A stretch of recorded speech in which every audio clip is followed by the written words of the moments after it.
జగన్మోహన్ రెడ్డి గారు గత ప్రభుత్వంలో ఉన్నప్పుడు చాలామంది ఫైర్ బ్రాండ్లు ఉండేవారు ఆయనతో పలంగా.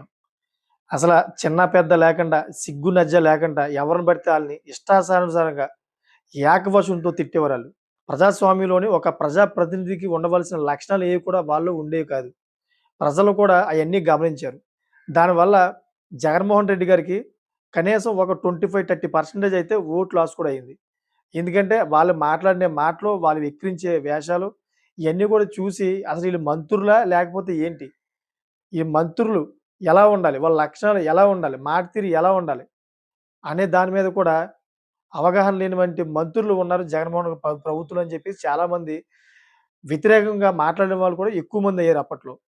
సో, ఇదంతా ఎందుకు చెప్తున్నానంటే రీసెంట్‌లీగా జగన్మోహన్ రెడ్డి గారు ఒక సంచలన నిర్ణయం తీసుకున్నారన్నమాట. ఆ విషయాలన్నీ మనం తెలుసుకునే ముందు దయచేసి మీకు ఈ వీడియో నచ్చినట్లయితే గనక సబ్స్క్రైబ్ చేసుకొని ఇంకొంతమందికి మీరు షేర్ చేయండి. అదేవిధంగా ఇంక లేట్ చేయకుండా అసలు ఏంటని తెలుసుకుందాం. జగన్మోహన్ రెడ్డి గారు తన పార్టీ పాత మహిళా ఫైర్ బ్రాండ్‌లపై విరక్తితో ఉన్నారంట.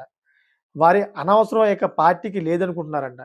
ఇప్పుడు వైసీపీలో రైజింగ్ స్టార్ శ్యామల మాత్రమే అంతే కాకుండా ఆమె కూకట్పల్లిలో ధర్నాలు చేసినా జగన్మోహన్ రెడ్డికి అద్భుతంగా అనిపిస్తుందని వైసీపీ వర్గాలే మాట్లాడుకుంటున్నాయి.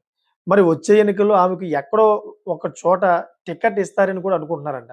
మరి ఇస్తే ఇచ్చుకున్నారు. కానీ వైసీపీ నేతలు సర్దుకోలేకపోవడానికి కారణాలు కూడా ఉన్నాయిక్కడ.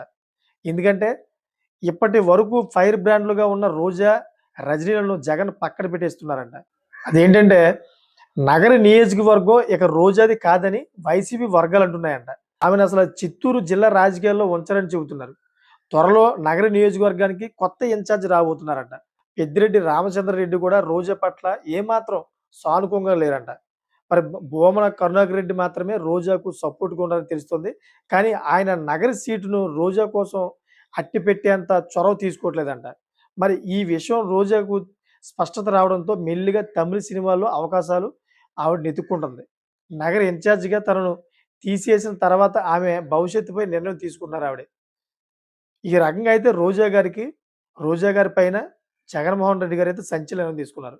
ఇక రోజా గారు మూటములో సర్దుకొని హ్యాపీగా తమిళాల్లోని సినిమాలు చేసుకోవడమే బెటరు. ఇక విడదల రజనీ గారి గురించి మాట్లాడుకుంటే, విడదల రజనీ గారిని ఉన్న నియోజకవర్గం నుంచి వేరే ప్లేస్‌కి పోస్టింగ్ చేశారు. చిలకలూరిపేటలోనే నేను ఉంటా అంటే కుదరదు కదా! ఆవిడ కూడా అసంతృప్తిగా ఉన్నట్టు తెలుస్తుంది. సో, ఏది ఏమైనా గాని ఇంకా రోజా చాప్టర్ క్లోజ్ అయిపోతున్నట్టు తెలుస్తుందన్నమాట వైసీపీలో. Thank for watching friends.